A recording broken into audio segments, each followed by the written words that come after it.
Alors, on va pouvoir commencer. Merci d'être présent pour cette présentation du Parrot Anafi AI.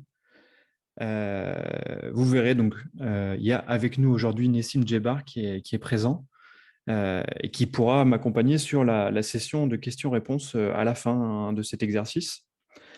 Donc, on va commencer, donc, après cette petite intro, par les spécificités du drone et de ses accessoires. On poursuivra ensuite avec l'application de vol de Parrot, qui s'appelle Free Flight 7. Ensuite, l'écosystème des partenaires, donc, parce que le drone fonctionne aussi avec d'autres applications. On finira par quelques cas d'usage pour ensuite passer aux questions-réponses. Donc, le Parrot Anafi AI. On est sur un drone ultra compact. Donc, un drone qui fait moins de 900 grammes. On est à 898 grammes en ordre de vol, donc avec la batterie, forcément. Ça implique plusieurs choses.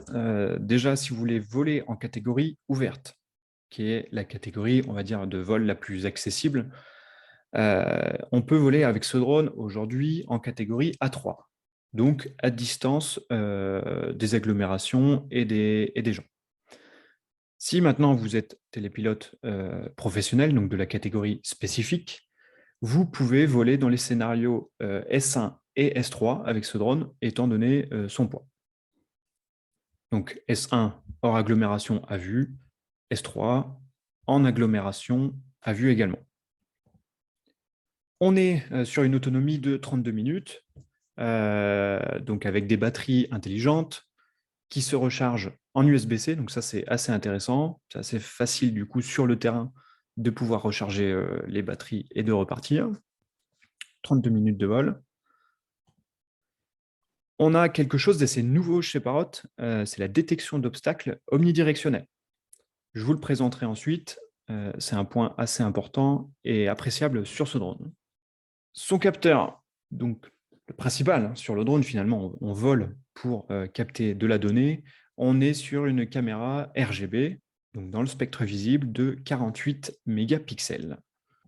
Nous avons quelque chose aussi assez nouveau dans le domaine du drone, nous avons une liaison 4G qui nous permettra donc d'avoir une portée théorique illimitée avec le drone. Quelque chose de vraiment nouveau et vraiment appréciable. Forcément, il y a également la possibilité de piloter le drone dans les fréquences, on va dire, plus classiques, que sont le 2,4 et le 5,8 GHz, donc les bandes Wi-Fi. Je tiens à dire qu'aujourd'hui, la 4G, pour pouvoir utiliser le drone donc sur le réseau mobile, il va être important de contacter l'ARCEP, qui est l'autorité qui régule les fréquences. Il faudra leur faire une demande pour expérimentation, en attendant qu'il y ait un cadre législatif plus harmonisé et qui vous facilitera la tâche dans les mois à venir. Sur ce drone, nous avons une certification IP-X3. Donc IP, c'est l'indice de protection. Le premier chiffre, qui est ici un X, indique la résistance au corps solide, donc aux poussières, etc. Donc ici, on n'a pas forcément de résistance à la poussière, mais le chiffre 3, donc le deuxième chiffre, indique ici la résistance au corps liquide. Ici, le 3 indique donc une résistance à la pluie. Donc, on peut voler facilement, même avec des intempéries, avec ce drone. Sur ce drone, on a, comme depuis quelques temps maintenant chez Parrot, une sécurisation des données accrue, à plusieurs niveaux. Là, tout à l'heure, on parlait donc de système 4G, réseau téléphonie. Ça, c'est quelque chose qui est sécurisé par Parrot. On a le respect du RGPD. On a aussi l'encodage des données qui sont enregistrées par le drone, l'encodage des liaisons radio aussi sur le 2.4 et le 5,8. Donc, Parrot travaille et fait de gros efforts sur ce système, sur ce principe de sécurisation des données, qui est un point assez important dans le domaine du drone professionnel. Donc, sur ce drone, on est sur quelque chose, on va dire, d'assez béton. Ensuite, autre nouveauté, c'est la radiocommande. Donc, cette fois, on a quelque chose de nouveau pour ceux qui ont connu Les anciens drones, notamment l'Anafi, on était sur le Sky Controller 3. Ici, on passe donc sur le Sky Controller 4, qui est complètement repensé, hein. L'ergonomie a été revue, donc on a quelque chose qui tient bien mieux en main. Vous le voyez juste derrière, avec donc 2 poignées qui s'écartent pour pouvoir accueillir le smartphone entre les deux. Et au-dessus, nous avons l'antenne directionnelle qui permet une bonne portée.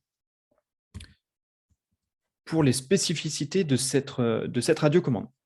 Donc, elle fonctionne sur du 2.4 et du 5.8 GHz, donc qui sont les mêmes bandes que le Wi-Fi, et qui permet une portée de 4 km en norme CE, donc la norme européenne.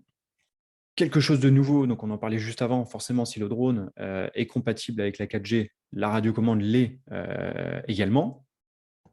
Donc, sur ce point, la 4G, forcément, il vous faudra une carte SIM sur le drone. Donc, le drone est capable d'accueillir une carte SIM de l'opérateur de votre choix. Et côté radiocommande, c'est votre smartphone qui fera l'intermédiaire avec l'opérateur. Donc, la 4G qui permet une portée illimitée, forcément, il faut être sous couverture 4G. On a un retour vidéo en 1080p, 30 images par seconde.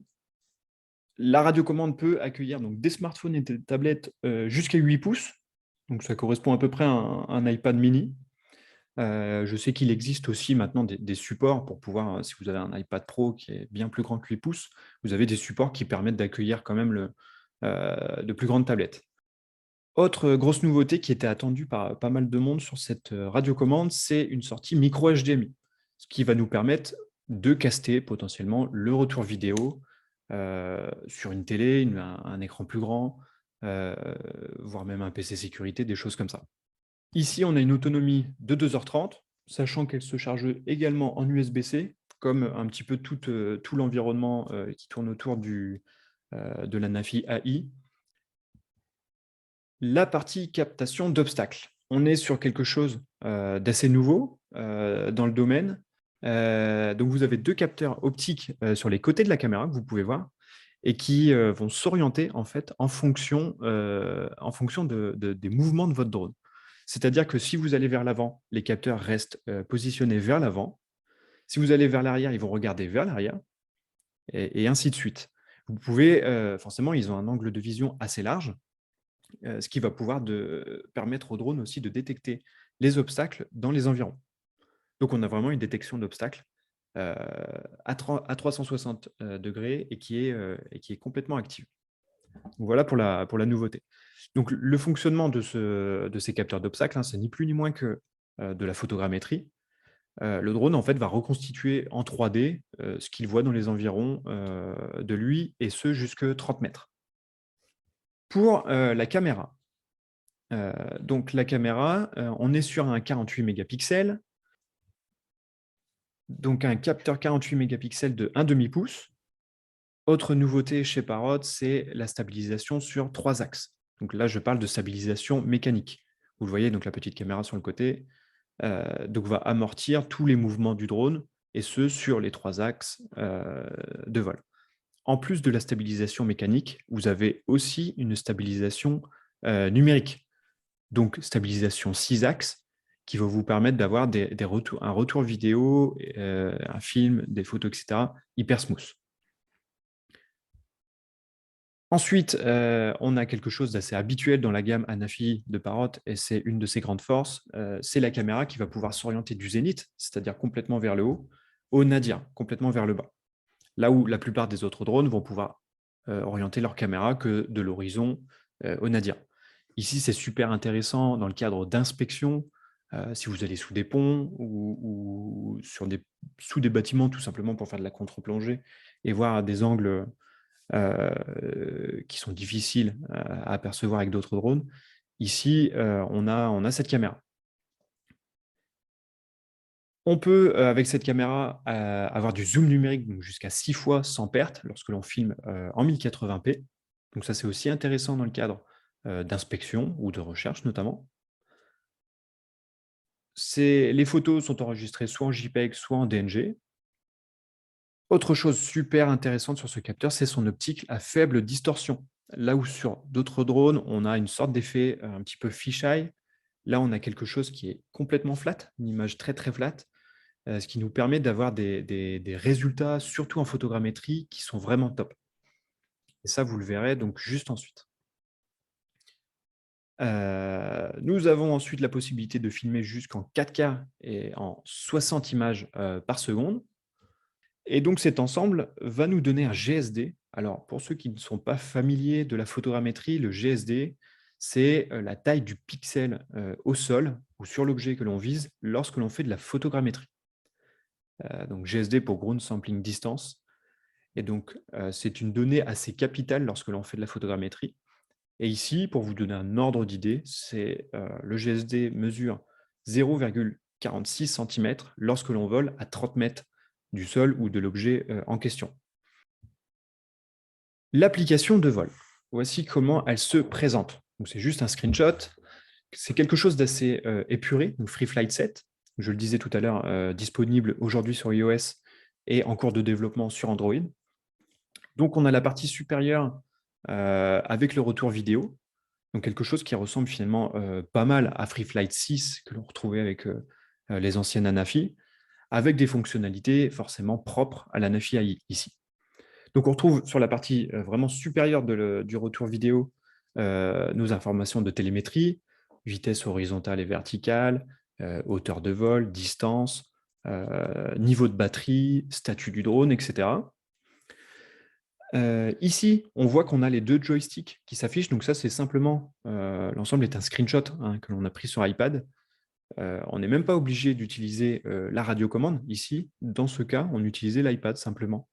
Étant donné que l'iPad peut utiliser le Wi-Fi, il peut se connecter au drone, c'est ce qu'on avait fait ici. Et donc, on peut piloter le drone comme ça, simplement avec l'iPad. Et c'est pour ça qu'on retrouve les joysticks. Si vous branchez l'iPad à votre radiocommande, ces joysticks disparaissent, et ce sont les joysticks physiques de la radiocommande qui sont utilisés. Et en dessous, vous voyez quelque chose d'assez nouveau. On voit un tout petit le drone avec des petits carrés.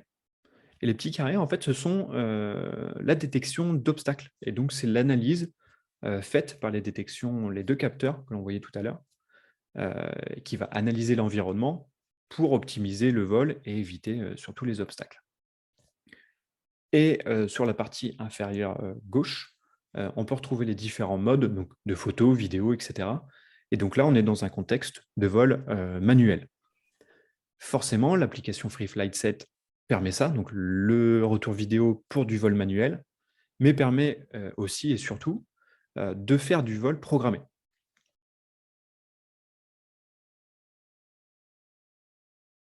Donc, différents programmes de vol permettent surtout de faire de la photogrammétrie.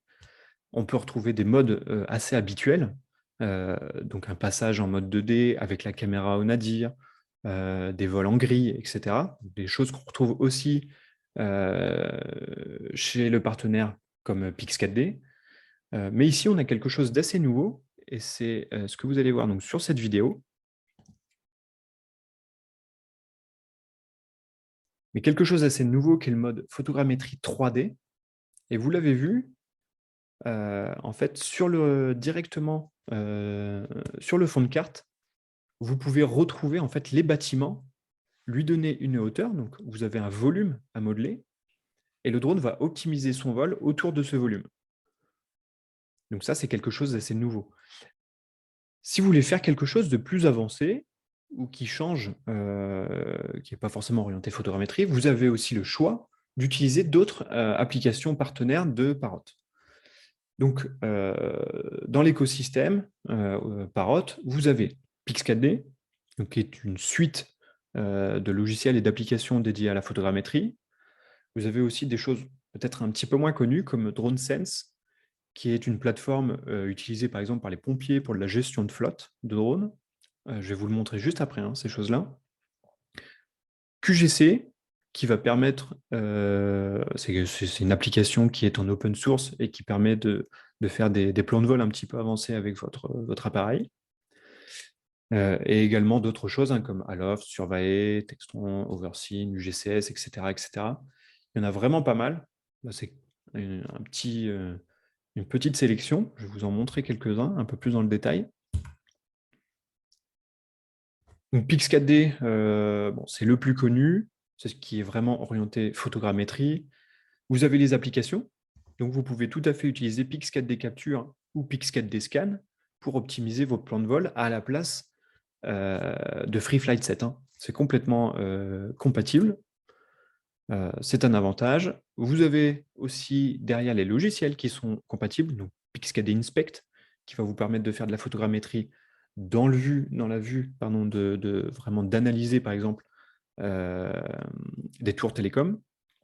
Pix4D Cloud, qui est la solution en cloud de Pix4D. React, qui est pensé photogrammétrie donc pour les pompiers, donc quelque chose de ultra rapide. Et le plus connu, donc Pix4D Mapper, qui là va vous permettre de faire ce qu'on a fait juste avant, donc la modélisation de la maison et avec précision.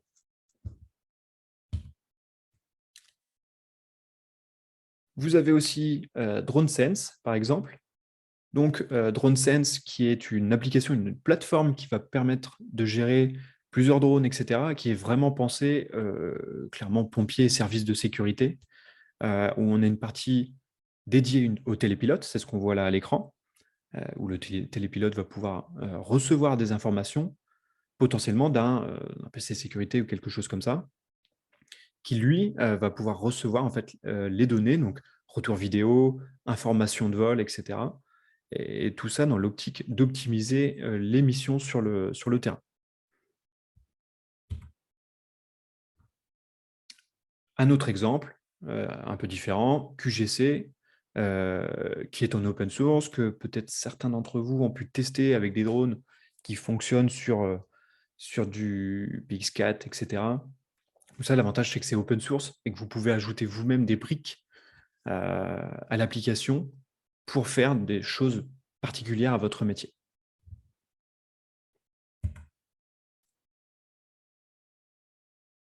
Tout ça, toutes ces applications sont compatibles grâce à plusieurs choses. Donc, c'est au travail qu'a fait Parrot là-dessus sur le SDK. SDK pour Software Development Kit. Donc, il y a plusieurs briques de SDK chez Parrot. On a le Ground SDK, et c'est ce qui a pu être utilisé par Pix4D et les autres pour faire des applications de plan de vol. Donc, c'est complètement ouvert, et donc vous pouvez partir d'une page vierge pour créer votre application compatible avec le drone. Ça, c'est complètement possible. Ça va demander forcément des notions assez avancées en développement. Ensuite, on a le RSDK. Là, c'est pareil, c'est une partie assez ouverte qui va vous permettre de lancer du code, hein, concrètement, sur le drone, directement sur le drone, pour qu'il fasse des tâches particulières qui ne seraient pas présentes, options qui ne seraient pas présentes sur différentes applications comme X4D ou même FreeFlight. Ensuite, vous avez OpenFlight. Là, en fait, c'est le cœur de FreeFlight qui vous est présenté et que vous pouvez modifier, entre guillemets, à votre guise. Alors, ça demande un petit peu, encore une fois, de compétences en programmation, forcément. Mais ça vous permet, si FreeFlight vous convient, mais qu'il vous manque une ou deux options pour que le drone se comporte comme ci, dans telle situation, ou comme ça dans une autre, vous pouvez partir d'OpenFlight pour venir modifier, c'est ce qu'on voit sur la droite, vous ajoutez des options à FreeFlight. Et vous avez Sphinx qui va vous permettre, qui est là cette fois-ci un logiciel que vous faites tourner sur un PC et qui vous permet de tester si ce que vous avez programmé en gros SDK, RSDK, etc. est valable sur la NAFI. Donc vous pouvez vraiment tout tester. Et ça, c'est quelque chose d'assez bien. Donc un environnement ouvert. Et c'est ici, c'est dans cette notion d'open source, d'applications assez ouvertes, etc., en fait, vous allez pouvoir avoir un drone orienté robotique dont vous faites ce que vous voulez. Et concrètement, on se dit, OK, c'est bien gentil, mais concrètement, ça sert à quoi? Et bien ici, on a une petite illustration où Parrot a fait le développement grâce au SDK pour quelque chose d'un peu spécifique. Le but ici était de survoler la voiture avec le drone automatiquement.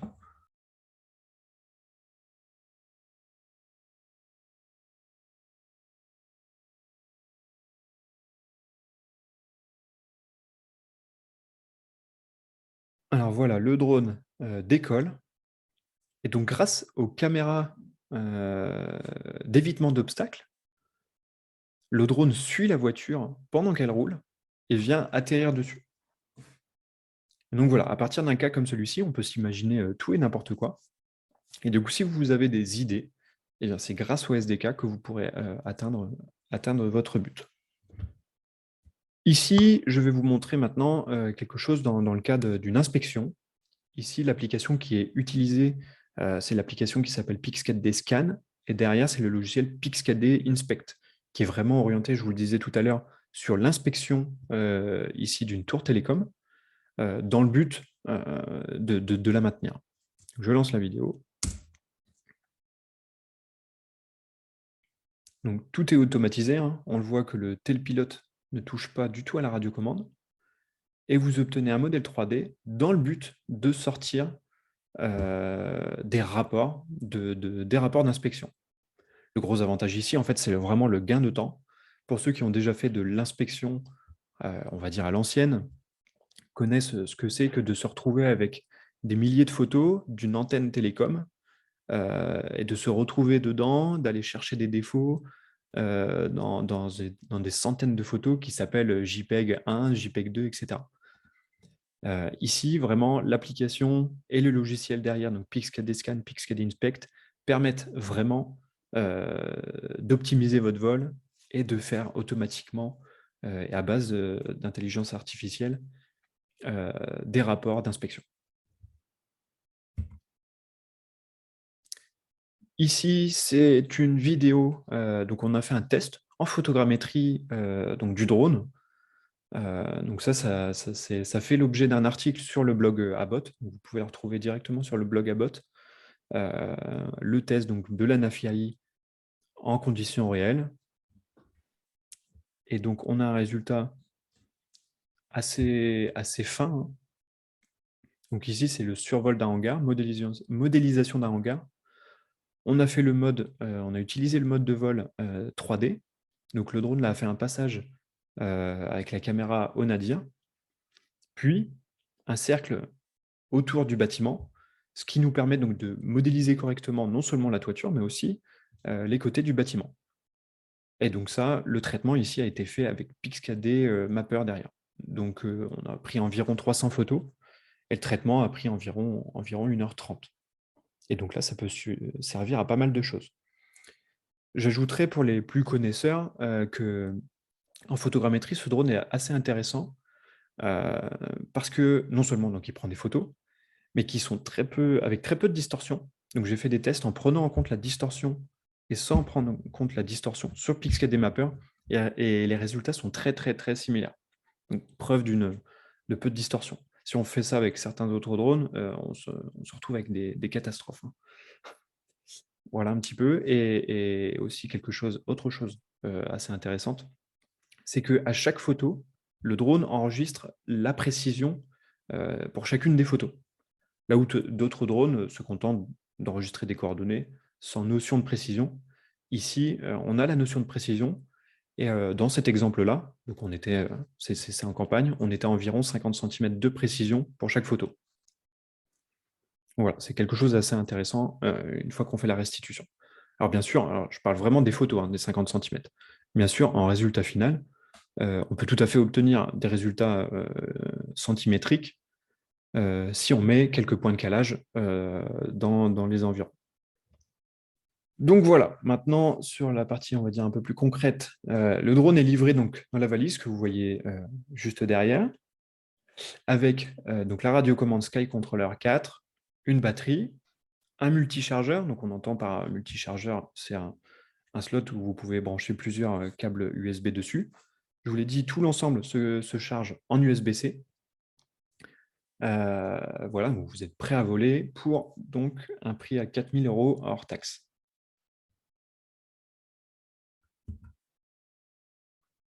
Donc pour conclure un petit peu, donc ces points forts, c'est la sécurisation des données, chose valable pour tout l'environnement Parrot.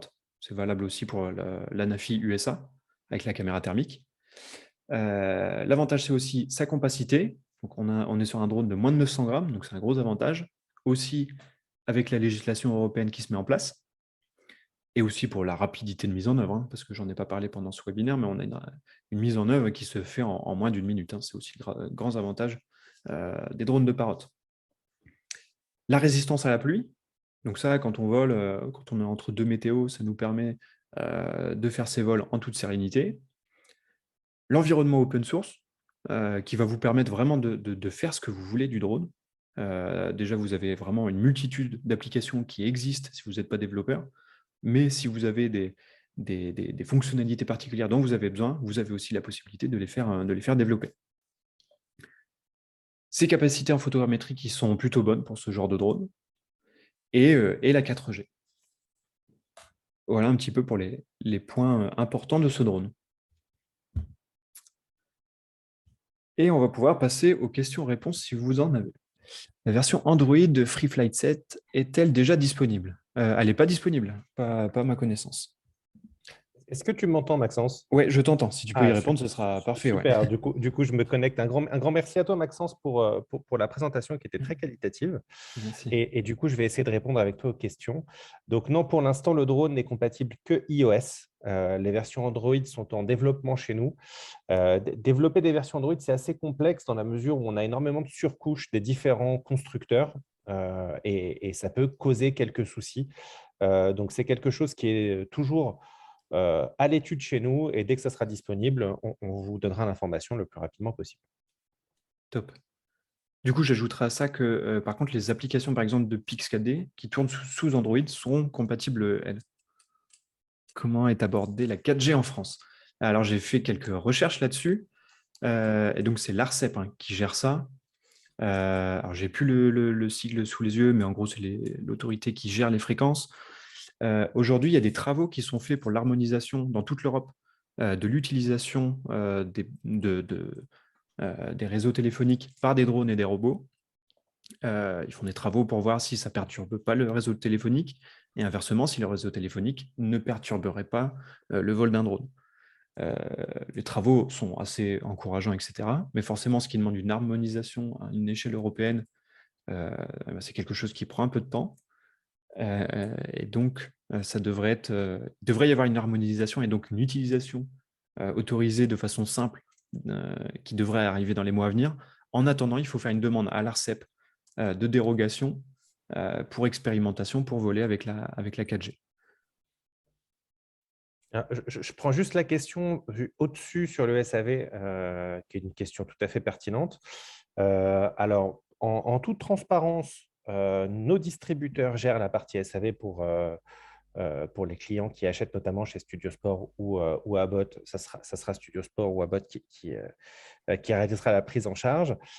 Pour que la prise en charge SAV elle soit la plus efficiente possible, il nous faut absolument quelques impératifs. Et c'est ce que détaille d'ailleurs Studio ou Abbott quand ils ouvrent un cas, et notamment les logs de vol, parce que c'est très important d'avoir les logs de vol pour qu'on puisse faire des analyses pertinentes et qu'on puisse répondre rapidement. Et ce qui peut nous donner un peu de délai parfois, c'est des dossiers incomplets ou des dossiers où les logs ne sont pas traitables. Et ça nous occasionne quelques allers-retours avec les utilisateurs finaux et qui peuvent engendrer un peu de délai. Donc je ne sais pas combien de déceptions ni qui a été déçu. En tout cas, on continue de travailler sur le SAV et on continue d'essayer de faire en sorte que nos partenaires à nous-mêmes soyons exemplaires sur ce point. Et je pense qu'on va continuer à essayer de faire progresser ce service pour que vous en soyez le plus content possible. Ok. Je prends la question suivante. Donc, le drone est-il compatible RTK? Non, il n'y a pas de module RTK sur le drone. Comme l'a dit Maxence tout à l'heure, on est sur un drone qui a un GSD qui est inférieur à 1 cm. Donc, on est à 0,46 cm par pixel à 30 mètres d'altitude. Donc, si on veut une précision centimétrique, et comme l'a très bien dit Maxence tout à l'heure, il nous faudra des points de calage GPS. Mais sinon, non, le drone n'est pas compatible RTK.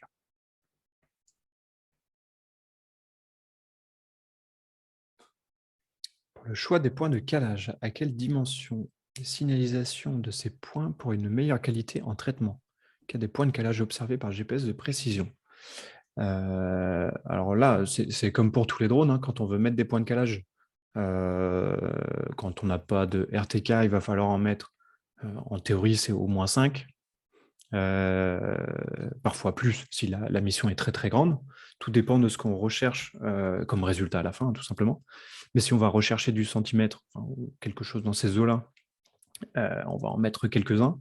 Le but, c'est de bien les répartir, hein, ne pas les aligner, qu'ils soient répartis uniformément sur l'ensemble, donc pas tous les mettre dans un coin, hein. Et là, idéalement, il faut utiliser des plaquettes à damier. Ça, c'est ce qui est parfait parce qu'en termes de contraste, c'est parfait pour repérer le centre. Et voilà, donc comme à peu près comme d'habitude en photogrammétrie. C'est quoi les conditions de vol optimales en termes de température et humidité? Comme tous les drones, hein, je dirais que l'optimum, c'est de voler avec un drone quand il pleut pas et qui fait 20 degrés. Maintenant, on sait très bien que c'est rarement le cas, d'autant qu'on vient de Normandie. Donc c'est pour ça que c'est appréciable de voler avec un drone qui est IPX3. Donc on peut voler sous la pluie, hein, sans problème du tout. Bon, bien le laisser au sec ensuite, si jamais on fait ça.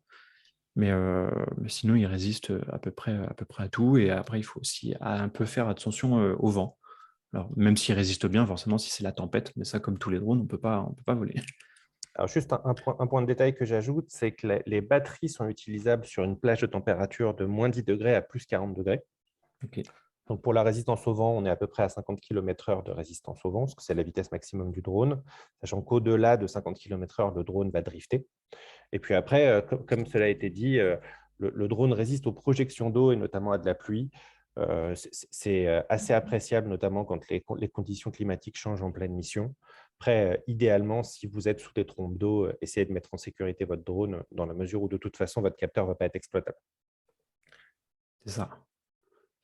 Ensuite, quelles sont les constellations prises en compte par le drone? La détection d'obstacles est bidirectionnelle ou omnidirectionnelle? Pour le GPS, je vais laisser Nessie me répondre s'il a la réponse. Alors, on est sur tous les systèmes de GPS, parce que si je ne dis pas de bêtises, c'est GPS, GLONASS et GNSS, si je n'écorche pas. Non. Alors, si c'est toutes les constellations, c'est Galiléo et Bédou. Bah, alors, Par contre, je vais vérifier tout de je suite. crois me rappeler que Bédou n'est pas pris en charge. Bédou n'est pas pris en charge, c'est sûr, mais Voilà. du coup, on est sur le système américain, le système européen. Mais je vais répondre, je vais juste récupérer l'information en live et je réponds dans quelques minutes. Ok. Du coup, je réponds à la deuxième question qui est sur la détection d'obstacles. Elle est vraiment omnidirectionnelle. C'est pas parce qu'elle peut regarder que vers l'avant, l'arrière et en dessous. On a un angle en fait qui est assez large sur les caméras qui va permettre de voir aussi sur les côtés. Alors forcément, il ne faut pas que l'obstacle soit à proximité immédiate, étant donné l'angle. Mais généralement, si l'obstacle est trop proche, c'est qu'il est souvent un peu trop tard. Mais on a une détection d'obstacle qui fonctionne comme ça jusqu'à 30 mètres. Alors, j'ai eu la réponse pour la partie GPS. Donc, Oui. c'est GPS, GLONASS et Galileo. C'est ça. Ok. Puis-je scanner un pylône équipé d'antennes 5G sans occasionner des dérangements sur le drone et ou les antennes? Et bien ça, c'est le gros avantage de la présence de la 4G sur le drone. C'est aussi, non seulement pour avoir une portée illimitée, et c'est aussi, et effectivement, j'en ai pas parlé, donc la question est intéressante, mais ça évite ce genre d'interférence. Effectivement, quand on est sur du 2.4 et du 5.8, il n'est pas rare de voir des coupures à proximité d'antennes relais qui sont bourrées d'ondes. Et donc, la 4G ici permet de pallier à ça. Alors, ce qui est intéressant notamment, c'est le switch automatique du drone, parce que ça, c'est vrai que c'est un point de précision qui peut être intéressant. C'est-à-dire on a la possibilité de choisir, de prioriser une connexion Wi-Fi ou de prioriser une connexion 4G. Si vous priorisez votre connexion Wi-Fi et que vous arrivez dans un environnement qui est extrêmement perturbé et sur lequel le réseau Wi-Fi n'est pas efficient, le drone va automatiquement switcher en 4G et vous allez pouvoir continuer votre vol et garder votre streaming. Donc ça, c'est plutôt appréciable. On a fait des tests notamment auprès de tours de télécommunications, de tours de diffusion. Et on a une vidéo sur le LinkedIn de Parrot où on voit une inspection d'une tour à Berlin, donc qui est en centre-ville et qui est extrêmement saturée au niveau des réseaux Wi-Fi. Et en fait, en 4G, on arrive très facilement à opérer la mission d'inspection. J'en profite aussi pour rajouter un point de détail sur la partie détection d'obstacles. Donc, la détection d'obstacles est intelligente. C'est-à-dire qu'au-delà de détecter l'obstacle, S'il y a un chemin possible par le drone pour éviter l'obstacle, le drone est en capacité d'éviter l'obstacle. Et donc ça, c'est relativement intéressant. C'est grâce à justement cette reconstruction en 3D